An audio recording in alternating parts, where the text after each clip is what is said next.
you have to say that Akira and Kurama have been better. Bro, it's 11th at Globals versus a guy who didn't go. Like, I just don't understand. Welcome to the EU review. In this episode, I want to talk about the first tournament of Chapter 7, which was a €10,000 victory cup. I also want to discuss some of the new duos, including a new teammate for MrSavage. But before any of that, I've got a debate for you. I'm going to discuss, as of right this moment, who I believe the top 5 controller players in the world are. Let's get straight into it. I want to make it clear before I get into this list that I'm not ranking these players based on 2025 as a whole. Otherwise, the order would look slightly different. No, I'm just ranking them purely based on how good I think they are at this exact moment in time. I'll give you my top 5, but I thought I'd just do a couple of honourable mentions first. We've got Moneymaker, who's actually been looking very good lately. Curve, who's obviously a very solid controller player. The other names I picked out were Skyjump, Gavix, Cade, and Nathan. In 5th place, I've put Pump. He came 1st, 2nd, and 1st in the West FNCSs this year and qualified for Globals, so I feel like he has to be involved in the top 5. He is a top player and he's earned his spot in this list. And now we get to the ranking that might be slightly controversial. In 4th place, I've put Reet. In 3rd, I've put Akira. And in 2nd, I've put Kurama. Now, the whole idea for this segment stemmed from a discussion in Ozzy's Twitch stream. He was discussing who he thought the best controller players were. I put forward that I felt that Akira and Kurama, as of right now, are better than Reet. I'll show the clips for you now. And what are you basing off those spuds? I'm guessing you're just trying to trigger Reed because he's here, man. But like, in case you're not, dude, what are you basing it off? Reed hasn't played anything in like a month and a half, bro. Came off a solid Globals performance, way better than Teeny. Like, if we're gonna go off like anything, Reed's the best right now. If you're going up any placements that matter, Reed and Teeny are the 2 best controller players of the last like 3 years, 3 years. I feel like you can both say Reed is a top player and also say Kurama's better at this moment in time. Both true in my opinion, but they're not though, because Kurama did really well making solos on NA ping. Like, what do we? Bro, it's 11th at Globals versus a guy who didn't go. Like, I just don't understand. This dude probably knows how good Kurama is because I've been the one gassing him up. But like, why do we take like cash cup placements in an off season over Globals? I just don't understand. I don't understand where kids are at. Now listen, I respect Ozzy's view, and I would imagine that most of the competitive community would agree with him. Reet is an exceptional player. In terms of mechanical controller players, he is number 1 without a doubt. And if we are talking about 2025 as a whole, then of course he's ahead of Akira and Kurama. He made Globals and finished 11th there, which is a solid placement. Clearly he is ahead of them if we're talking about the whole year.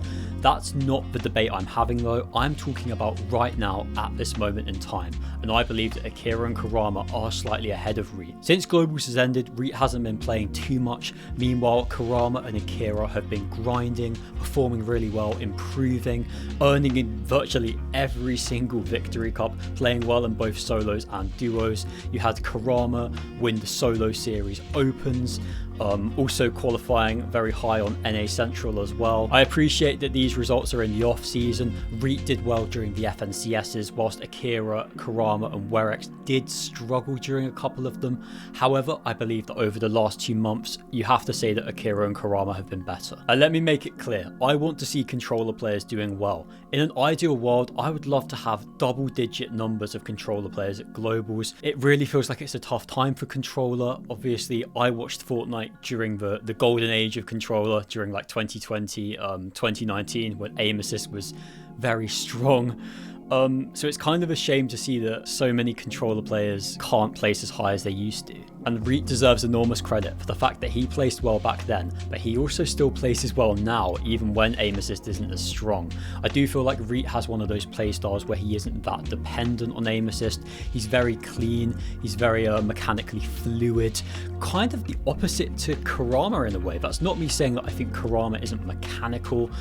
I think Kurama kind of plays like a console player, if that makes any sense. He has a slightly more chaotic play style. On the other hand though, he is quite consistent. He does have a play style that works for him. Perhaps it's just not as aesthetically pleasing to look at. So yeah, 2025 as a whole, Reet has been better. I think as of right now though, I rate Akira and Kurama a bit higher. I do feel like their trajectory is a little bit more positive, and I do think they're going to perform really well in the FNCSs in this coming chapter. Duos clearly suits them a lot more than trios did. I do think their placements are going to improve a lot, and I would imagine they're going to make Globals. Now, in the interest of being objective, I did want to include include a contrasting viewpoint. I asked my friend Coach Frostbite for his thoughts on this matter. He's someone that has a very good knowledge of competitive Fortnite. He did say that he prefers REIT, saying that he thinks that team modes have more value than off-season placements, which is a very valid take. REIT coming 11th at Globals is incredibly impressive, and when you do think that Akira and Karama didn't make it, it's a very fair argument. He also stated that he prefers REIT's play style. Listen, this is all valid. I think this is very close. It's not like I think Akira and Karama are way ahead of REIT. I don't think there's actually much in it. I just think they're slightly better than them at this moment in time. My point is that with the rate of improvement that Akira and Karama are showing, in 2026 they should be able to reach a whole new level, and I do think there's a chance that they eclipse REIT, and the competitive community might recognize that. But anyway, enough waffle. I feel like I've made my point. I did just want to reiterate that, as I mentioned in Aussie Antics' chat, I do feel like you can view REIT as a top pro, whilst also recognizing that Akira and Karama are slightly ahead of him at the moment. And the reason why I have that viewpoint is because I watch and report on every single EU tournament, so I do know what I'm talking about. I don't just watch Aussie Antics videos for my information. Now, there's no prizes for guessing who I've put in the #1 spot. Of course, the best controller player in the world right now is Teeny. I don't even think this is up for debate. Yes, he didn't make globals, but his performances since then have been exceptional. That one weekend of solos where he came second in the Eraserland, which by the way was very unlucky considering that tournament got ended 2 games early, and prior to the last game of that being played he was in first. He then obviously went one better and won the solo series the day after that. He's also managed to win 2 cash cups with Shark in that time. He's been exceptional over the last 2 months, and really, I don't think there's any argument against Teeny being the best controller player in the world right now. As much as I think that REIT, Akira and Karama are great players, I do think that Teeny is just a level above right now. I could really see him and Shark winning an FNCS this chapter. Please do let me know in the comments your thoughts on this list. I'll be replying to every single one. I am genuinely quite interested to hear what you guys think. Right, we've talked enough about controller players. Now let's get into chapter 7, and I want to start off with some of the new duos in EU. The biggest one, of course, being MrSavage and Tayson. Yes, that's right, this is the new confirmed duo. How long it's going to last, I'm not 100% sure on. I'm not sure this is the best option for Savage, to be honest with you. When he was playing with Yapko, I was really confident in that duo. I felt like they could definitely make globals, potentially do even better. Obviously, since then, Yapko has gone to play with Panda, which I do think is an upgrade for Yapko, but that has left Savage now playing with Tayson. I just don't see it. Maybe that's just me. I really just don't see it. I think with these guys, it's a similar situation to the Queasy and Fredoxy trio, where they would work well together. They're both very good players, but are they the best fit for each other? Maybe not. I do think Queasy and Fredoxy are objectively a way better duo than these guys as well, by the way. Don't get me wrong, I do think that if Queasy played with someone like a MrSavage instead of a Fredoxy, he'd do better. But Queasy and Fredoxy still is a really high potential duo, and I'm excited to see how they do. Whereas with Savage and Tayson, I do just worry that it might fall flat. Savage has played with Tayson in the past. Obviously, those two and iDrop played a trio FNCS together and did do quite well, but from what I understand, the vibes weren't there. Now, I'm aware that this was about 4 years ago now, so maybe that won't be the case anymore. I'm just concerned a bit about it. Tayson is obviously a great player, but that's when he has his head in the game. He'll have to be grinding in order to get good placements with Savage.